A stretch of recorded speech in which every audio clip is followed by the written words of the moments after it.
name is Aline. I'm Spanish, although currently living in Portugal, sunny Portugal. I've been in Rolemodel Rebels, I think, since the beginning. Thank you, Petra, for counting on me for such an amazing project that I'm really proud of being part.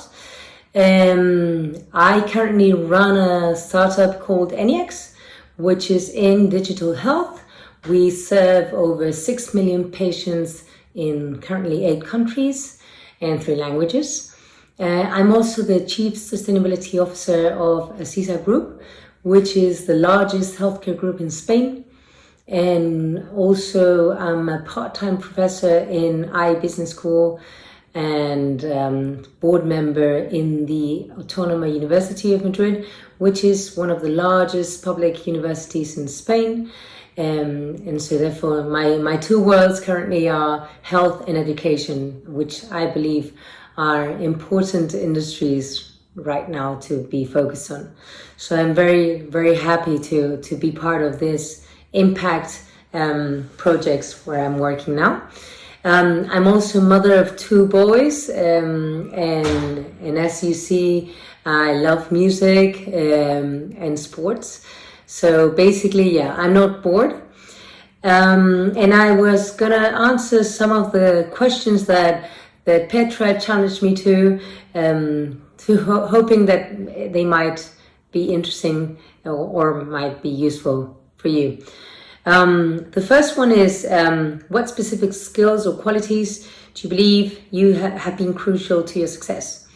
I've thought about it, and I think there are mainly 2. One of them being empathy, as in the ability to understand or step into other people's shoes. I've come to learn that business is about people, so getting to understand them definitely will help you to succeed. Understanding the customers, the co-workers, your bosses, the board will definitely help you focus on the right path. The second quality that has helped me during my career, I was thinking about saying humility, but then I thought I'm actually not very humble myself. But what I am is, I think, kind of real. So I realize when someone is actually better than myself at doing something, which, to be honest, is most of the times. So being real, or having this reality perspective, has helped me create amazing teams that are the ones that have pursued the projects that I've been able to lead. And without them, they wouldn't have been done, or at least as well. So, and also it has helped me delegate, because you can't do everything on your own. So you have to trust people, and to trust people you have to realize that some people are better than you doing certain things, or most things in my case. What advice would I give to young women aspiring to succeed in my industry?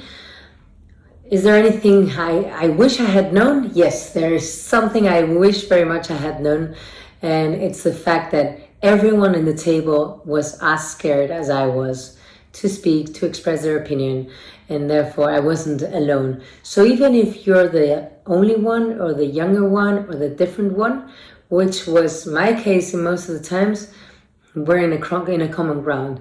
Everyone is as scared to change, to make themselves vulnerable. So when you're there, just think about it and realize that we're all, even if there's difference, we're all in the same starting point. Significant professional setback or challenge that I faced, and how did I overcome it? Well, once again, most of the challenges have been formed by people. People are the ones that challenge you. Market, co-workers, bosses.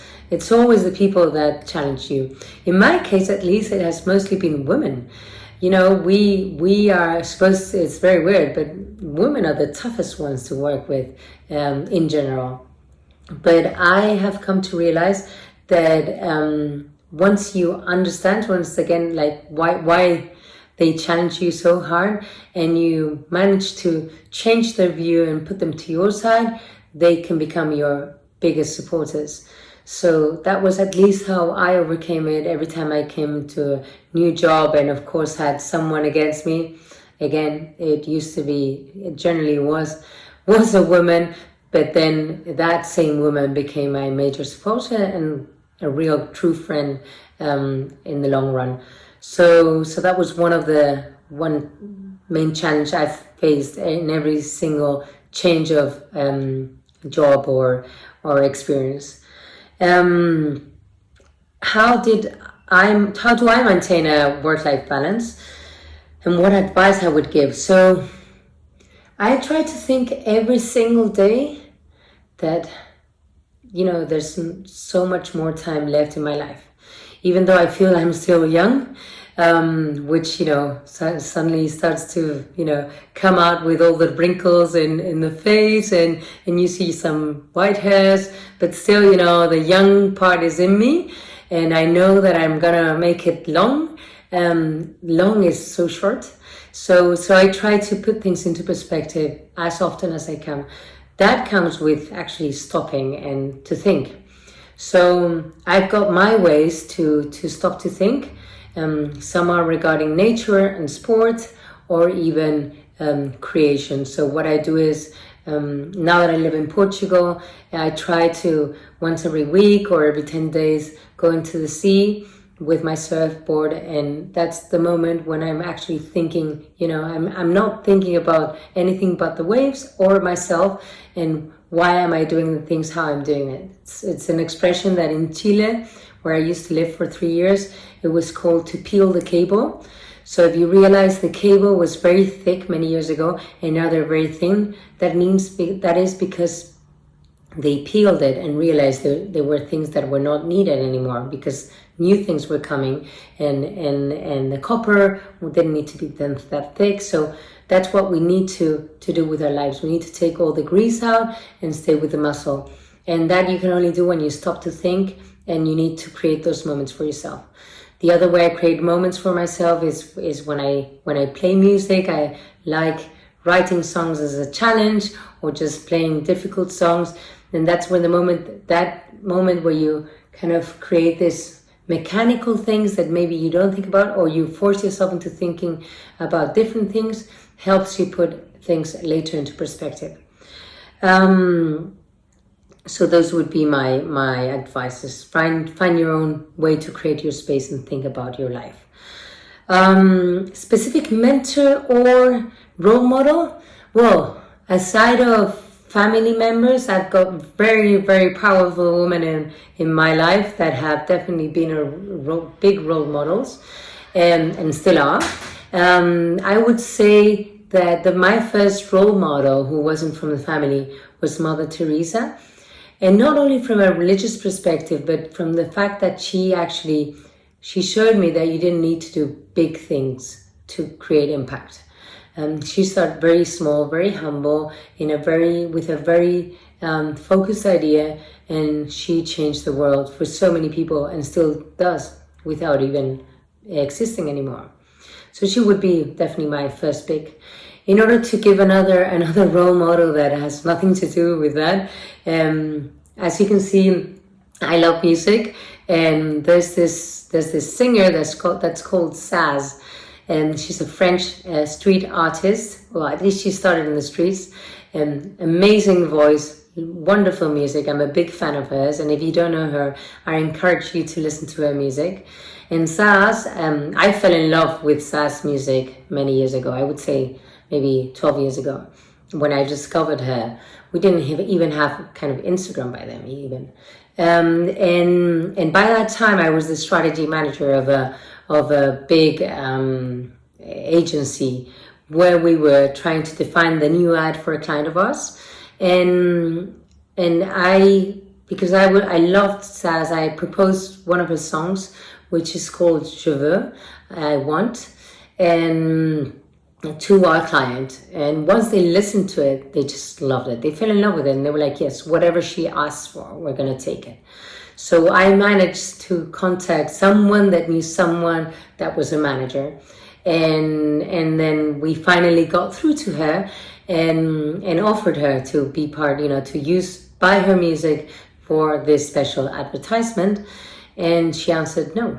She answered she wouldn't sell her music for corporations, and that she would only give it for free to NGOs because she didn't believe in, you know, in large corporations, and she had to believe in the project, and she didn't believe in our project. I mean, it was a bummer, but I thought, wow, you know, she's so true to her essence, to her street art, to being like really social. She's a very social activist, and you know, no money can buy her, which I thought was very revealing, and I really would love to say I am a little bit similar in the future, or whenever I can manage, to her, because I think she's a great role model in that aspect, as well as a great artist.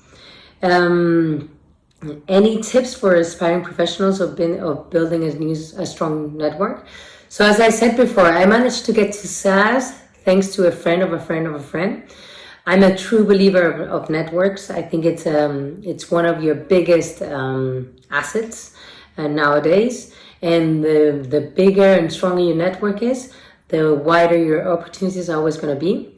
I also think that strong networks are based in giving rather than taking. So I've been delivering favors to people I don't know, to people I know since I remember. And, you know, most of the times I haven't even got back a thank you. But that's not what I was looking for. I was just, you know, you never know, if you put two people in contact, maybe one of them is going to benefit. Well, good for it. You know, I'm not looking for anything in exchange. But what I do know is that all the opportunities I got in my life, I haven't even asked for them. So it's probably people that knew me because someone recommended me, and maybe that someone recommended me because that other person had been done a favor by indirectly, or because they had a good reference from someone that I had an acquaintance with and maybe helped out in the past. So it's not something you have to do with an interest. I think it's something you have to do in essence, and never expect a payback. But definitely having a strong network is beneficial, and you have to work on it. It's like true hard work, but it pays off in so many ways. So yeah, that would be all my comments and answers, Petra. I hope they're helpful. I hope someone in the community can benefit from them. Thank you so much for asking me for this video, and once again I encourage you to listen to SAS. Look for your own spaces to think about how you're doing things. Peel that cable and lose all the fat around your life. Keep the muscle, keep going. You can do it. Thank you.